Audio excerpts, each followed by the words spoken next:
Welcome everybody back to and welcome everybody back to Boost in Motion, guys. And today, let's jump right into it. Q50 prices are falling. Yes, guys, you already know what to do. Let's hit that intro. Welcome everybody back to Boost in Motion, guys. And good morning, good afternoon, and good night. Thank you.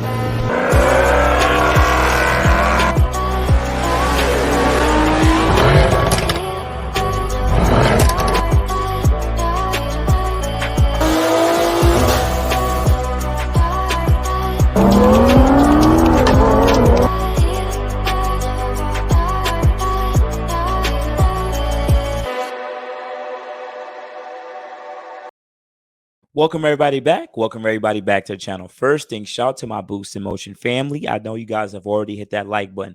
Thank you, and I really appreciate you guys for your support. And if you're new to the Boost in Motion channel, I am Boost in Motion. I do report the news.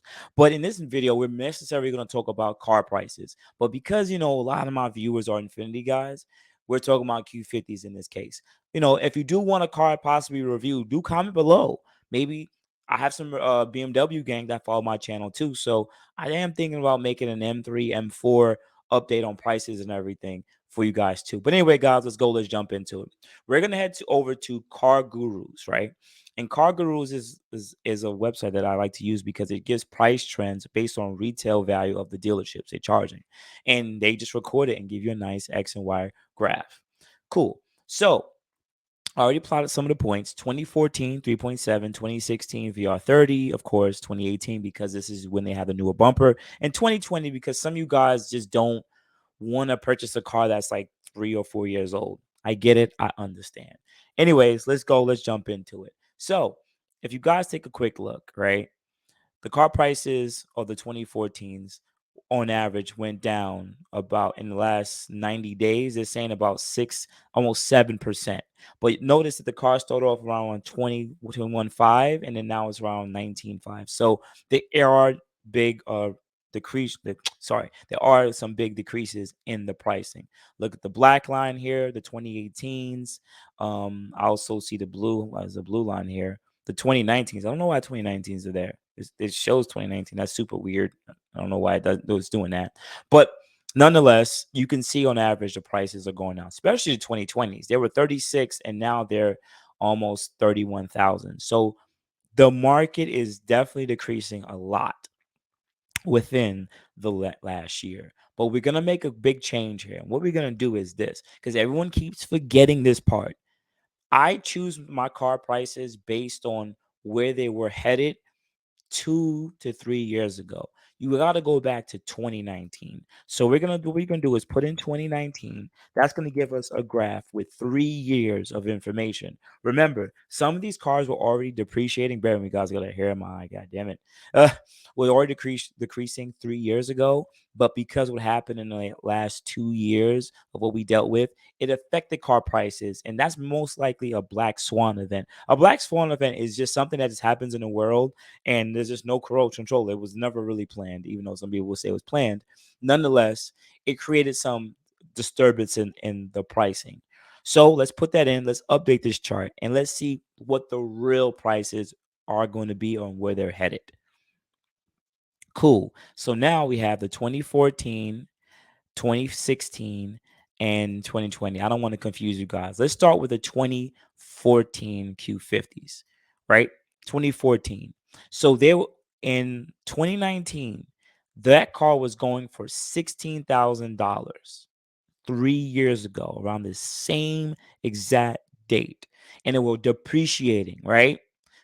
Skip whatever happened in the middle. Now we go to the end.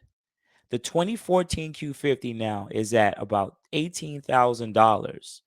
18 grand. But 3 years ago, they were almost 16.5. There's more reductions headed in front of us. I don't care what's going on in the world. This car was supposed to naturally depreciate and it was supposed to be damn near a low teens car now. Yes, your 2014 Q50 was supposed to be in the mid to low teens right now because there's so much new cars being made in the last 10 years. And a lot of these cars are newer and actually in really good condition. And I gotta say, they last a lot longer than they did before compared to a lot of older cars. So because the 2014 ran for so long, the prices kept on getting pushed and pushed down. So you were supposed to, the 2014 Q50 is supposed to be low teens, mid teens now. And now it's still, as of this year, 3 years later, it's 18 on average. So there's at least another $3,000 to $4,000 this car should go down in the next 6, maybe 9 months, depending on interest rates, which have increased, shrinking in job market, or more people getting laid off, and pretty much money isn't easy to come by anymore because banks are not playing. They're not giving out a lot of money. So let's go to 2016. This is the ones you guys care about the most because, well, this is when the VR30 got added. Now remember, these Q50 prices are based on all the Q50s. That means including 2.0T and hybrids. But on average, it lets you kind of know where we're at. So 3 years ago, the 2016 Q50 on average were about 23.5, 23.7, right? Now, 3 years later, they're 21.6. That's not bad. And what I'm going to say that's not bad, that is because number one, it's actually following the depreciation. Technically, the 3.0 Ts, or on average, these Q50s are supposed to be in the mid to highest teens, low 20s. So I think this one, the 2016s, depending on where they're priced, should be priced right around this, depending on mileage and spec. But once again, remember, includes red sports and everything like that too. So of course, a red sport will probably be 23, 24, 25,000, depending on mileage. But it kind of lets you know roughly where you should be paying though for that Q50. Now let's look at 2018's. 2018 Q50, boom.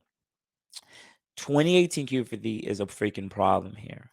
The reason being is, well, when it first came out, if a 2018 Q50 came out, it only had about 1 year to actually be out, 1 to 2 years. So it was already appreciating, or at least the Q50s were appreciating right around 23, 25, 5, right? That's 3 years ago before what we went through. Now it's at 26.9. So there's a lot more runway. I'm gonna say it again. There's a lot more runway for the 2018s. There's some more runway for the 2018s. So be careful with the price with 2018s, because if you were following the original depreciation, if this was a regular market, the 2018s would probably be high teens, low 20s. It's not there yet. I understand you guys want those super low mileage. I get it. But you should not be paying $30,000 for a 2018 right now, Q50, unless it's like super low mileage, red sport, and it's like full interior and everything. But if it's a base and it's a regular premium 3.0, it should be low 20s. Period. Not no mid, low 20s, depending on mileage. If the mileage is really high, like 100K, it should be in the high teens. And this is all depending on the condition of the car, accidents and everything like that. Remember, if it has accidents, rebuilt, title, all that stuff affects the price of the car, which a lot of these dealerships, once again, because it was all the nonsense going on, they were charging such a high price. Now, finally, let's go to 2020 and let's see what that actually shows us here. So with the 2020s, because 2019 happened, 2020 came, and they still had the release of 2020. So I would say the 2020 prices is going to be skewed. It's going to be terrible because it was basically being dropped when we were dealing with what we were dealing with in the world for the first year. So it's going to be skewed.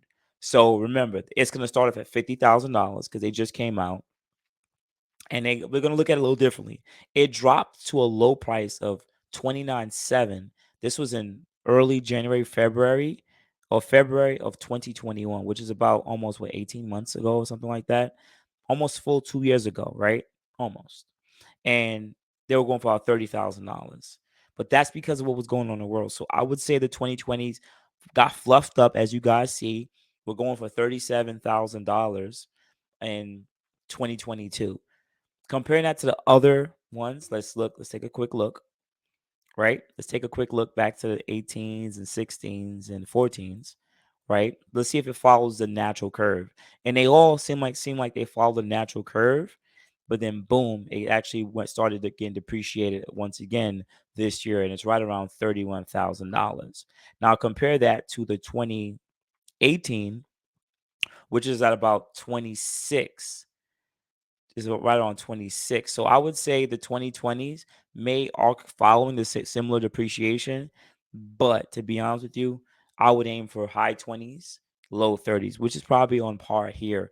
But that, once again, that depends on if it's a red sport, fully loaded, super low mileage. But if it's a 2020 premium with base, it should be mid 20s. Sorry, it is what it is.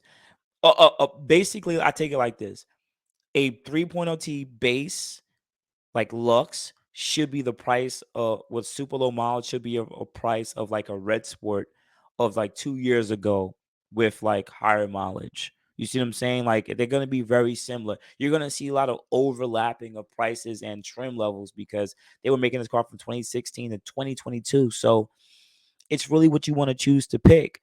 And it kind of lets you guys know, should you sell your car right now? And at the end of the day, I'm be honest with y'all, because you guys made this part of the video.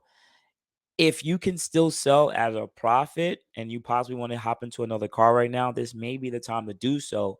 But remember, money isn't as cheap as it was before in the sense of financing cars. So you're going to have higher interest rates. But then also you may have some way of haggling because a lot of cars are sitting on lots a lot longer. And if you are a good buyer with cash or money or some positive equity, let's say they're Q50, then you could possibly get into that next car that you always want to get and work out a better deal, because these dealers are looking for deals. They are willing to work on a deal. After what they're telling you, whatever nonsense, that car's been there for 3 months, sitting on a lot. That's why I use car gurus. They want to get rid of it. They're going to work on a deal. As I told my friend today, I would love to go to a dealership and be a qualified customer. And they said, we're going to give you this X amount of charge because we charge this and this fluff here that you don't need. And I'm like, I don't need none of that. I want to know your out your door price, and I'll pay whatever doc fee that your state legally charges. And I don't want none of that other stuff. And they said, well, we don't run stuff like that. And I'm like, well, I want the car. I don't want that stuff. Tell your F I got to sit down here, and I'm going to tell them the same thing. So you guys don't want my money at all? I want you guys to tell me that right down to my face. And I would love that salesman. And I know I have salesmen who are watch this channel. And I used to be a salesman. I used to sell car tires and everything like that. And I used to sell some other stuff too. So I understand how it is to be the seller and the buyer. And when you know you have someone qualified in front of you that wants something, that just wants you to get rid of stuff you know you could get rid of, they're willing to work out a deal. It's just the whole idea of a dealership is to make you be there as long as you can, so that you just cave in and just say, screw it, I'll pay for this extra stuff. No, I got time. I got number time. I'm gonna sit and wait. So guys, that's my honest opinion. If you have some equity on your Q50 and you're possibly looking to get another car, this might be the time for you, because you see that it's depreciating. You guys are losing retail value, losing trade-in value, but car prices are lagging. Remember that. A lot of these wholesale prices and the dealer auctions for dealers have already sunken, and they still continue to sink. And the car retail prices are starting to lag. So best believe there's a lot more left in this tank on depreciating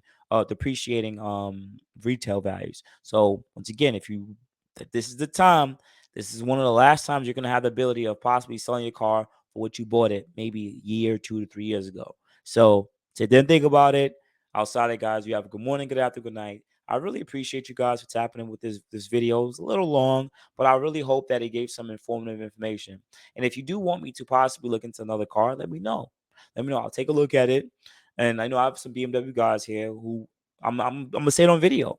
Some of you Infinity dudes, Q50, Q60 dudes, went and got a BMW. So it's kind of funny, guys always talk about this loyalty, like Boost, talk more about Infinities, but like a lot of y'all ended up getting BMWs. Y'all don't stay here for a while, and I get it. The water's not as warm anymore. I get it. But nonetheless, I really appreciate you guys. Thank you for tapping with your boy Boost. Hopefully I earned that like button. Outside of that, guys, you have good morning, good afternoon, good night. Thank you, guys. I appreciate it. You guys have a good day. Thank you, everybody, for watching. Do appreciate you guys. Love you guys very much. You can also check out the 2 links I posted for some of my other videos. Also, on top of that, if you want to purchase some boostinmotion merch, definitely check the link that I posted also. And finally, if you've been watching all my videos and you enjoy them, please hit the link to subscribe to my YouTube channel. Thank you.